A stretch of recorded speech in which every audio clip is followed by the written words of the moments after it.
Hello students, आज हम some basic concept of chemistry के अंदर मोल कंसेप्ट को डिस्कस करेंगे। काफ़ी इंटरेस्टिंग टॉपिक है। आपने इसके बारे में जो बेसिक नॉलेज है वो पहले 9th स्टैंडर्ड के अंदर ले भी ली है, यानी 9th के अंदर आप एक बार ये पढ़ चुके हो। आज हम दोबारा से इसको डिस्कस कर रहे हैं। कुछ एक फॉर्मूलाज और बस छोटी छोटी टर्म्स को डिस्कस करेंगे। तो लेट्स स्टार्ट। ध्यान से देखिएगा, मोल कंसेप्ट। ओके, सबसे पहले तो मोल होता क्या है। Mole is a counting unit. जिस तरीके से हर चीज की एक यूनिट होती है ना, तो मोल भी एक यूनिट की तरह यूज किया जाता है। काउंटिंग के लिए यूनिट जो है, काउंटिंग यूनिट की तरह ये यूज किया जाएगा। या आप ऐसे कह सकते हैं कि इट इज ए नंबर। ये भी क्या है, एक नंबर ही होगा जिसे हम मोल के नाम से जानेंगे। अब देखिए यहाँ पे, जैसे मान लो मैं कहती हूँ 1 ग्राम of hydrogen, 1 gram of H2. It means how many? 6.022 into 10 raised to power 23 molecules. 1 gram of H2 molecule consider कर ले आप यहाँ पे। तो इसका मतलब क्या है कि हम यहाँ पे 6.022 into 10 raised to power 23 molecules के बारे में डिस्कस करेंगे। इसे एवोगैड्रो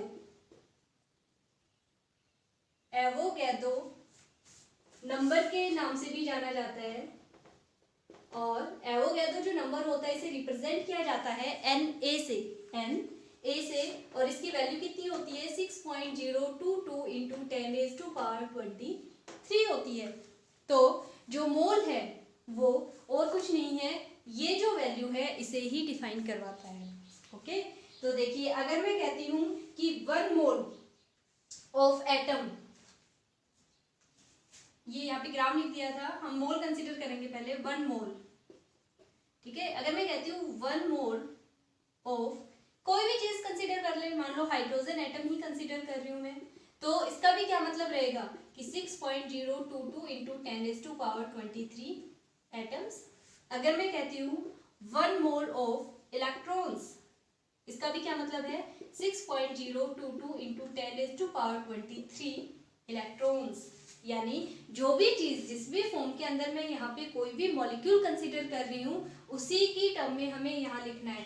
1 मोल का मतलब क्या है 6.022 इंटू 10 raised to power 23। अगर मैं मान लो यहाँ पे लिख देती हूँ 2 मोल ऑफ हाइड्रोजन एटम, तो आपको कुछ नहीं करना है। क्या करेंगे आप, सिर्फ इसे 2 से मल्टीप्लाई कर देंगे। अगर मैं कह दूँ कि 2 मोल ऑफ हाइड्रोजन, कार्बन कोई भी ले लिया, हाइड्रोजन एटम, तो आप क्या करेंगे 2 multiply by 6.022 into 10 raised to power 23 atoms. Okay, तो 2 से मल्टीप्लाई कर दे, सिंपल है ना, सिंपल बिल्कुल। तो ये होता है मोल। अब देखिए इसके लिए नंबर ऑफ मोल्स, अब आगे जब आप न्यूमेरिकल्स करेंगे तो वहां पे नंबर ऑफ मोल्स निकालने पड़ेंगे आपको।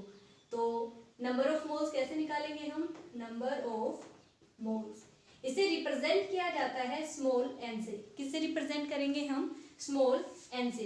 And it is equal to given mass upon molecular मास।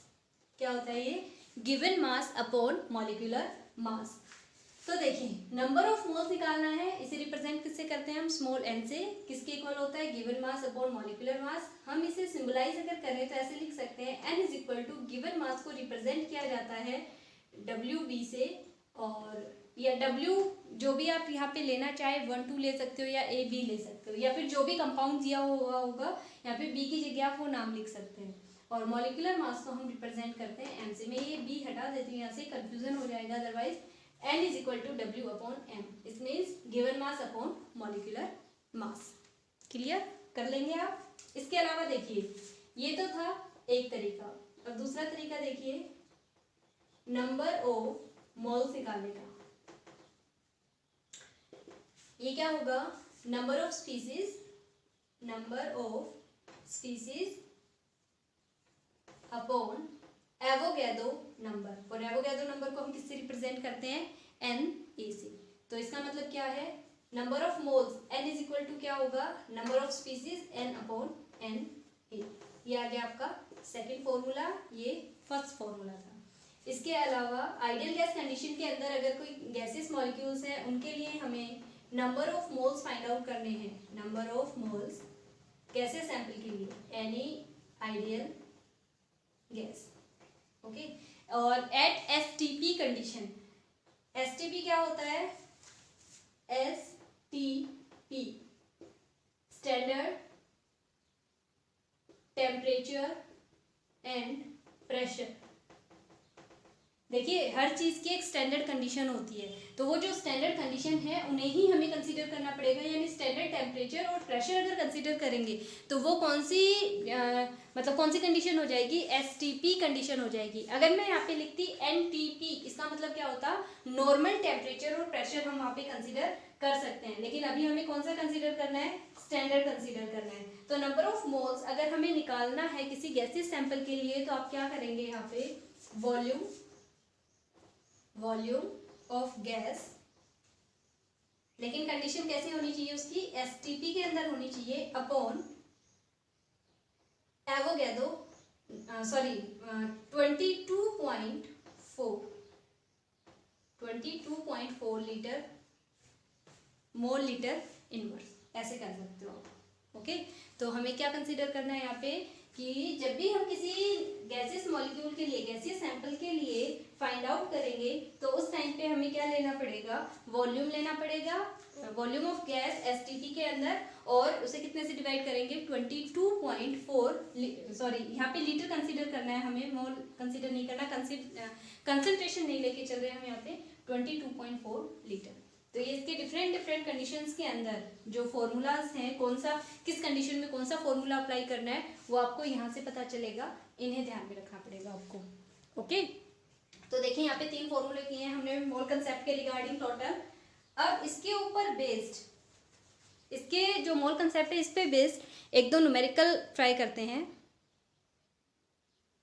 अब देखिए यहाँ पे मैंने क्वेश्चन लिखा है, a sample of ozone contain 18.066 into 10⁻24 molecules. कोई ओजोन का सैंपल है हमारे पास, उसमें टोटल नंबर ऑफ मॉलिक्यूल्स कितने हैं, यहाँ पे लिखा हुआ है 18.066 into 10⁻24। ये कह रहा है आपको फाइंड आउट करना है नंबर ऑफ मोल्स, और दूसरी चीज आपको number of oxygen atom find out करने हैं ओजोन के अंदर कितने प्रेजेंट है। तो आप देखिए क्या करेंगे, नंबर ऑफ मोल्स के लिए फॉर्मूला देखिए यहाँ पे कौन सा लगा सकते हैं, नंबर ऑफ मॉलिक्यूल्स इसने ऑलरेडी दिया हुआ है। मैंने यहाँ पे एक फॉर्मूला लिखा था कि नंबर ऑफ स्पीसीज जो है वो गिवन है, स्पीसीज यानी एटम हो सकता है, मॉलिक्यूल हो सकता है, जो भी उसने दिया हुआ है वो चीज कंसीडर कर सकते हैं। तो यानी हमें यहाँ पे ये वाला फॉर्मूला अप्लाई करना है, n = n/n(a).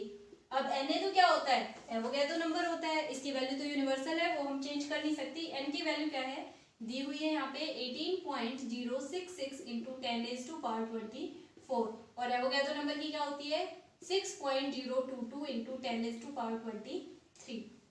आप इसे डिवाइड करेंगे तो कितना आ जाएगा, 30 आ जाएगा यहाँ पे आंसर, ओके। यानी जो नंबर ऑफ मोल्स हैं वो कितने हैं, 30 मोल्स हैं। अब देखिए नंबर ऑफ एटम्स कैसे कंसीडर करें ऑक्सीजन के, ओजोन के अंदर कितने ऑक्सीजन एटम होते हैं, टोटल 3 ऑक्सीजन एटम होते हैं, है ना। तो एक ऑक्सीजन एटम जो है, एक जो एटम है उसमें कितने नंबर ऑफ मोल्स रहते हैं, 1 मोल जो ऑक्सीजन है उसमें कितना रहता है, 6.022 into 10⁻23। तो 3 में कितना हो जाएगा, 18.066 into 10⁻23, ओके। तो ये आपको ध्यान रखना है, इस तरीके से सॉल्व करने पड़ेंगे। मैं आपको एक क्वेश्चन देती हूँ, 1 या 2 क्वेश्चंस, वो आप मुझे सॉल्व करके बताएं।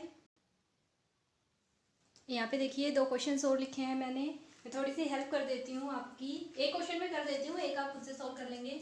Find number of moles of atom in 120 gram of ये इसमें नहीं है इंक्लूडेड, ऑफ कैल्शियम, और कैल्शियम का जो एटॉमिक मास है वो यहाँ पे दिया हुआ है 40। Also find number of atoms present.